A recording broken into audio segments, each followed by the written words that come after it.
Maybe that's the quality of pass that Barca fans and the Barca manager didn't really see at San Mamés in that last game. This athletic club. That's now Cancelo. Gives away possession, trying to find Joao Felix, and this is where Mallorca will look to try and break on the counter. Very simple diagonal ball for Kyle Larry. He's got himself all the way into the box.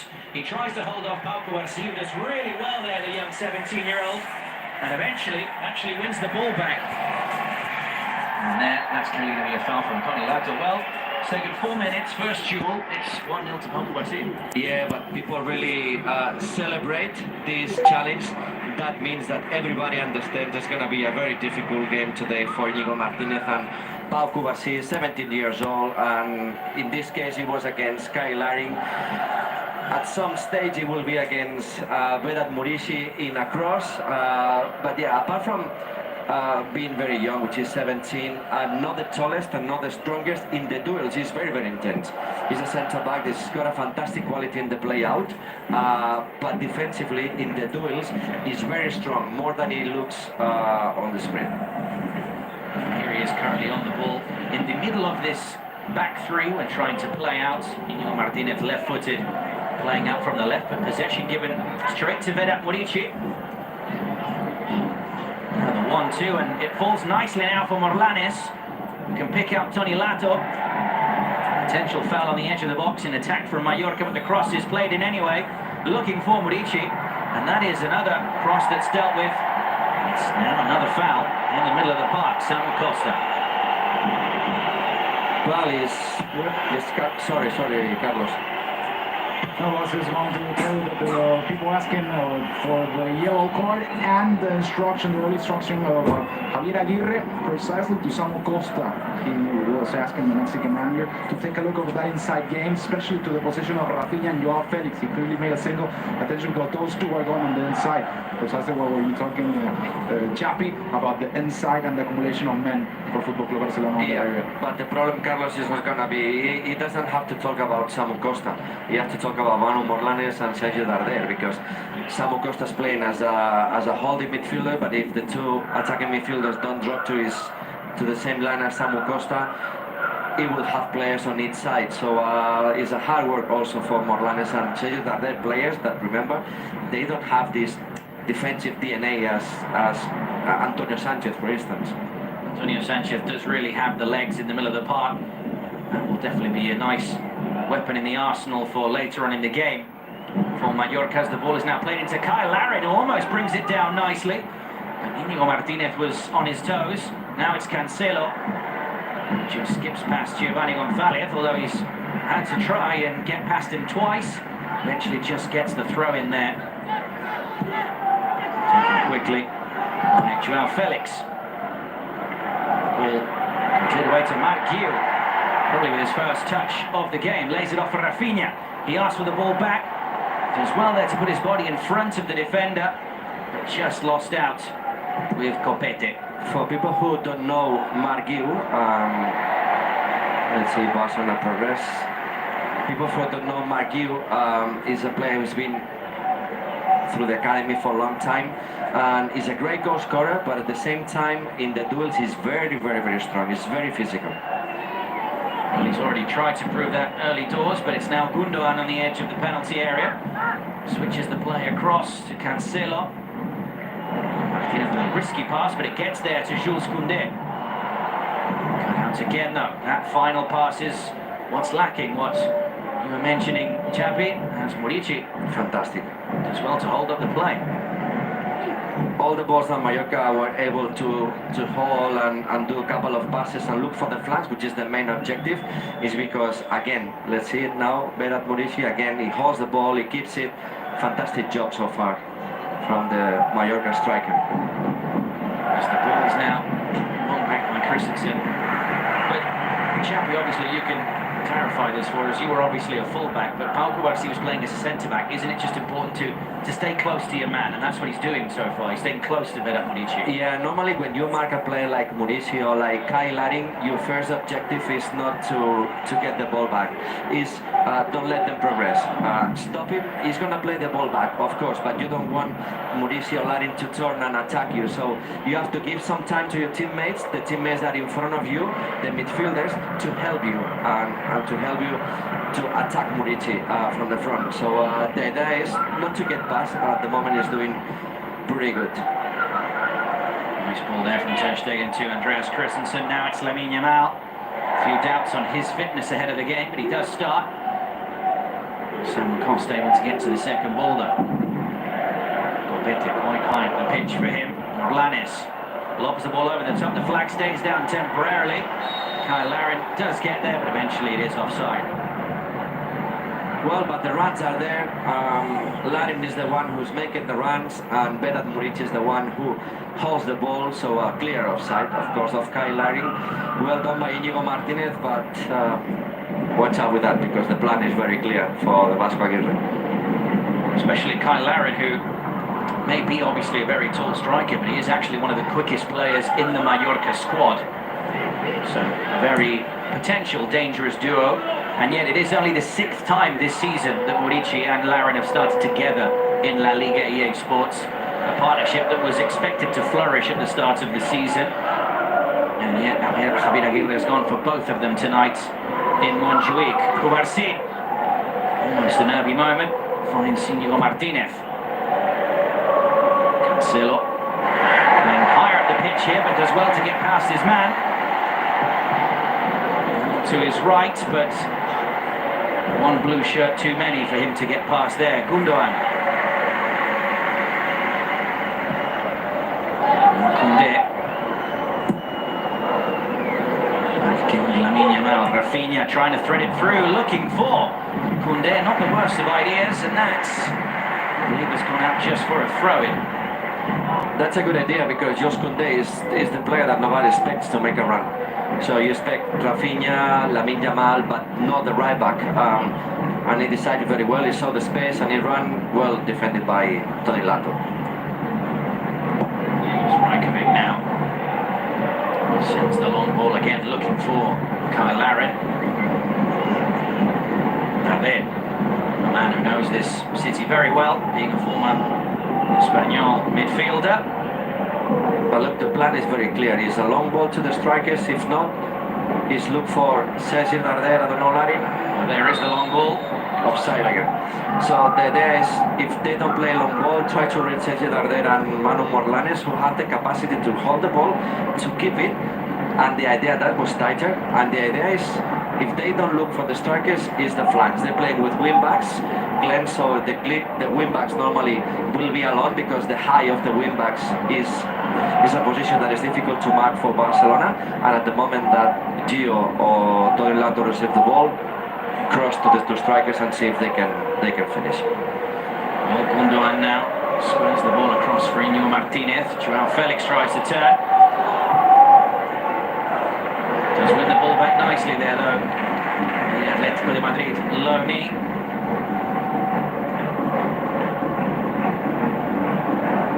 Rafinha, as we say, playing in that middle of the park role tonight. Cubarsí. Again to Íñigo Martínez. There were no doubts really ahead of kick-off that out of the two teams, Barcelona were going to have a lot more of the possession. Yet Mallorca last weekend were very happy to concede possession to Girona, and yet they got the better of Michel's side at home. Yeah, but for a long time they pressed very well Girona. It was the last 20 minutes where Girona really dominated the game and had some chances. But I think that Mallorca did a good job without the ball. Gundogan does really well to get his way into the penalty area. Now it's Joao Cancelo, and his shot comes off the defender. As now Íñigo Martínez has been caught there by that sliding tackle from Vedat Murici. This looks like a painful one, but it does also seem almost an accident from the Kosovo striker. Have a look at the replay here, both going for the ball.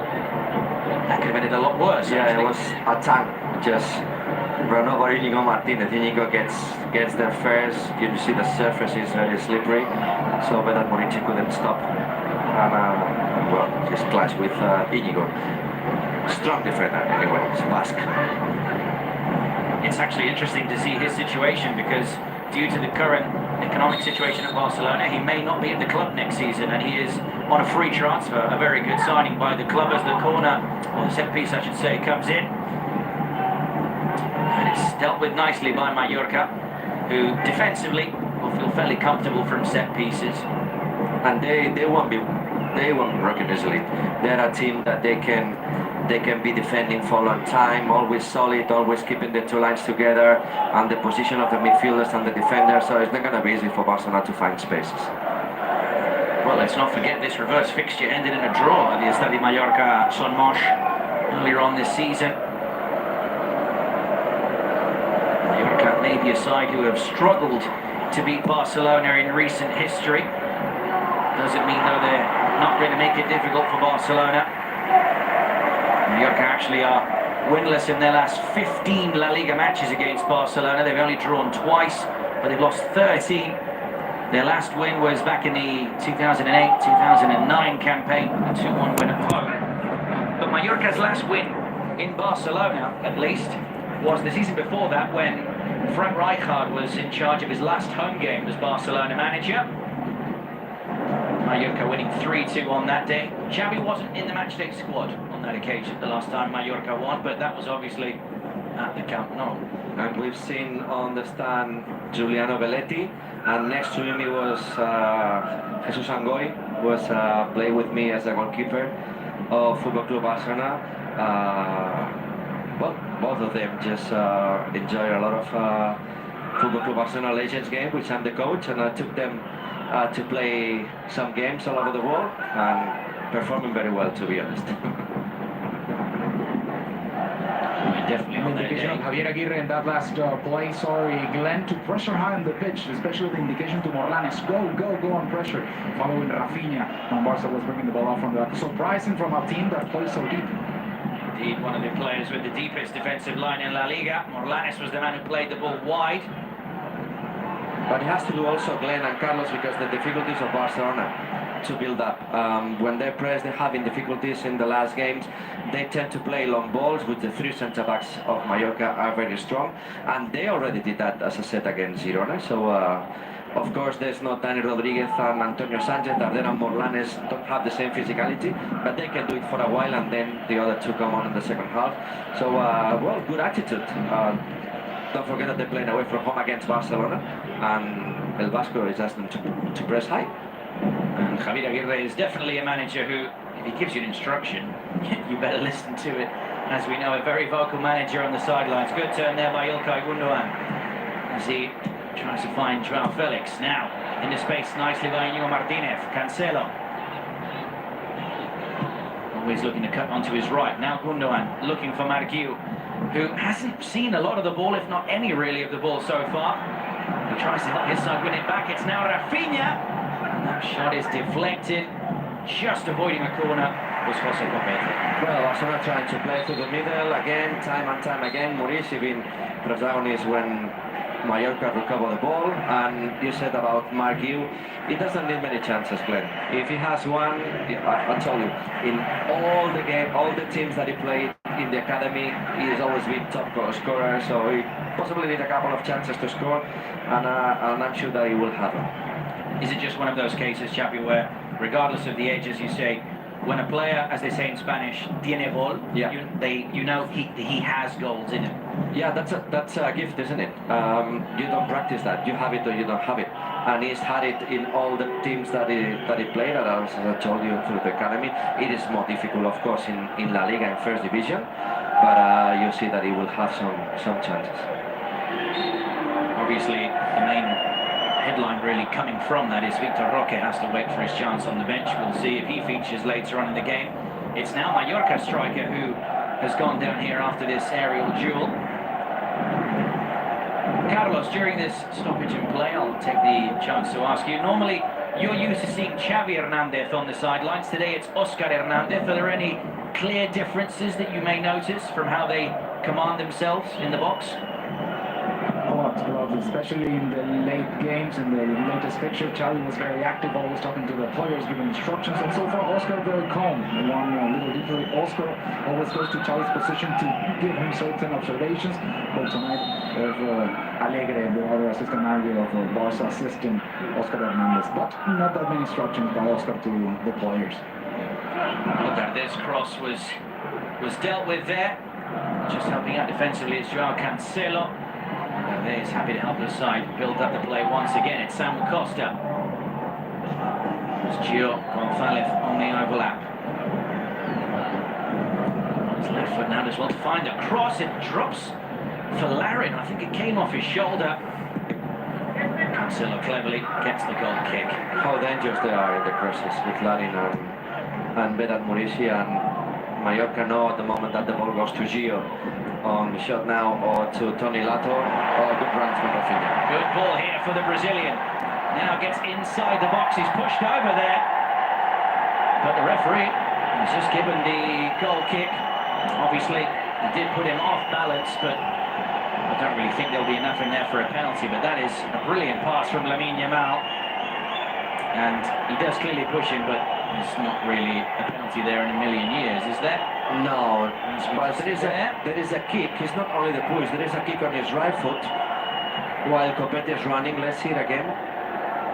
Here, he kicks his ankle, and that can be checked by the VAR, and if there is a contact that he goes down, it can be a potential penalty. Let's see. Well, 20 minutes in, the referee has initially given a goal kick. Well, Rafinha is feeling his right ankle. The impact is there. The impact is not intentional, but I don't know if that's enough not to give the penalty of Copete on Rafinha. Well, today's VAR referee is Valentin Pizarro Gomez. No doubt he'll be looking at it. But Carlos, this may be just a bit more than a knock for Rafinha, as I believe Fermin has been sent to warm up. Yes, as soon as Rafinha went down, he asked for the medical attention. There we see Fermin warming up. He's actually warming up very fast, but it seems by Rafinha's reaction that he will be able to continue. Yeah, the contact is there. Sorry, Carlos. I was just saying that maybe the referee taking a look at the video system referee, but there's no signal that there he is. There he draws the VAR signal, and it seems that he's going to take a look at the play. I think it pointed somewhere. I don't know if he's pointing the penalty spot or he just goes to the... He's going to take a look. He's going to take a look at the play in the monitor. So that's going to be a penalty because the contact exists, is inside the box. Well, we do know this, that on average maybe about 90% of referees, when they go to the screen, it's to change their decision. It's very rare to see a manager stick to their referee, stick to their decision. So clearly the image they show it to the referee is the contact on Rafinha's ankle. Let's see it in live. There is a contact. Enough to Rafinha to go down.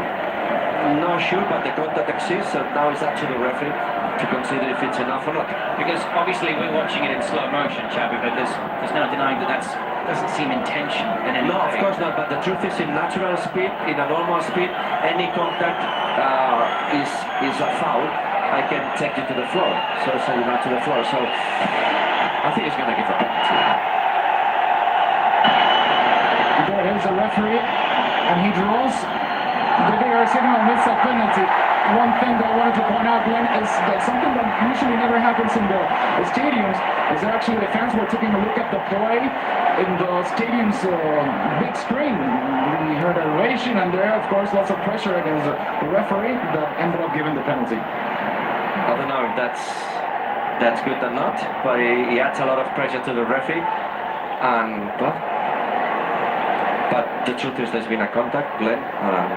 Gundogan is ready. So after a VAR check, it is going to be a penalty for Barcelona. 23 minutes on the clock.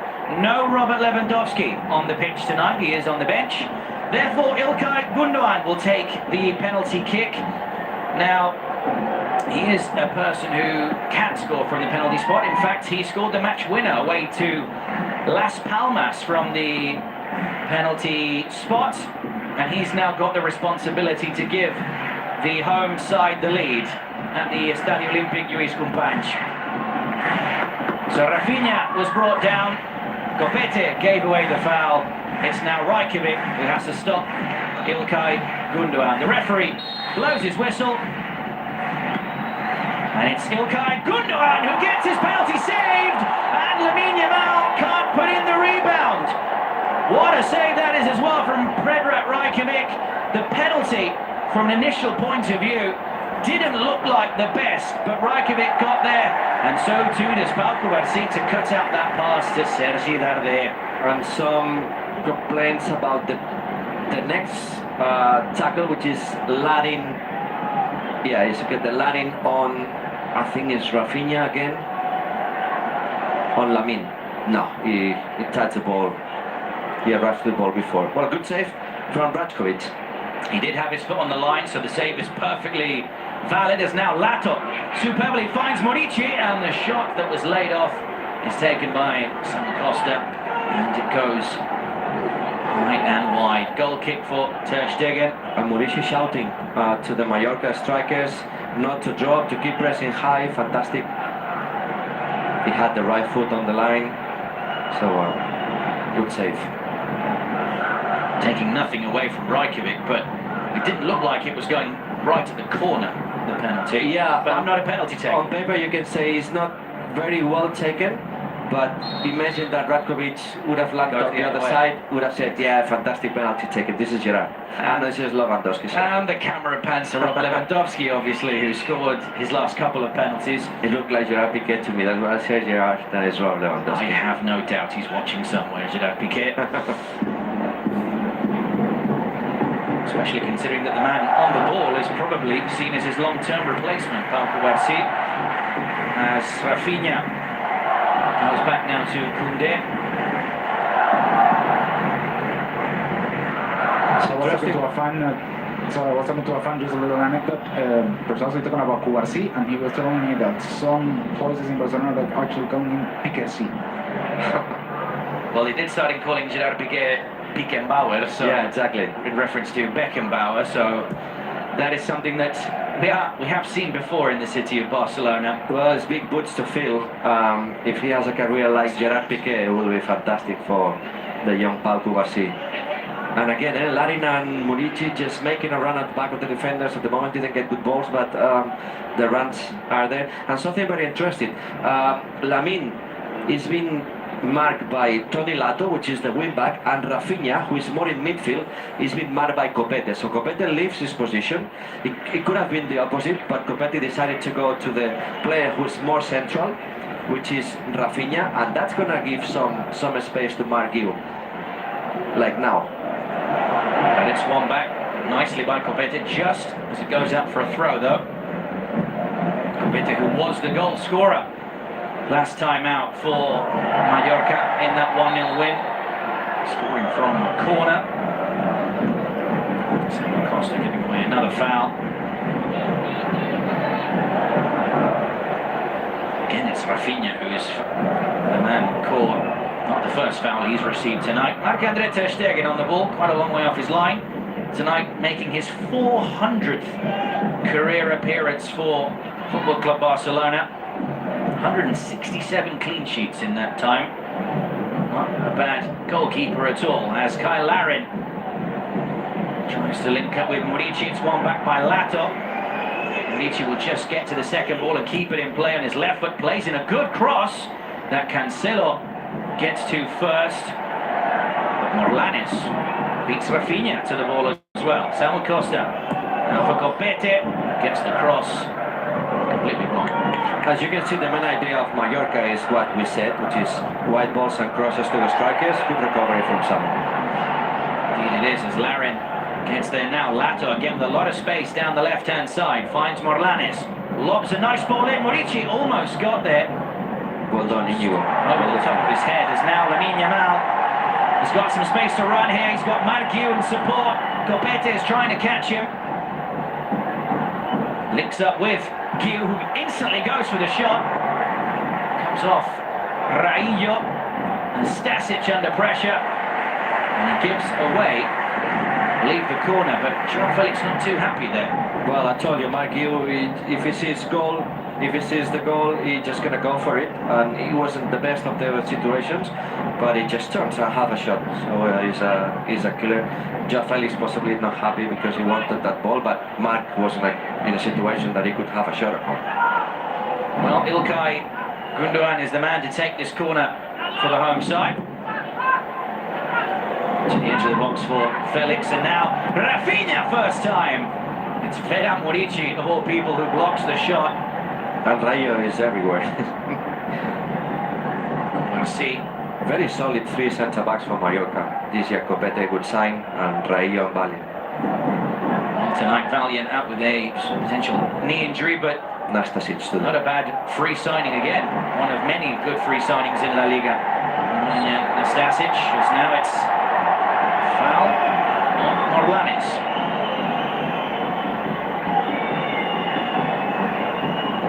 And Carlos, I can only imagine after the missed penalty, the crowd growing in frustration. Yes, indeed, a big frustration.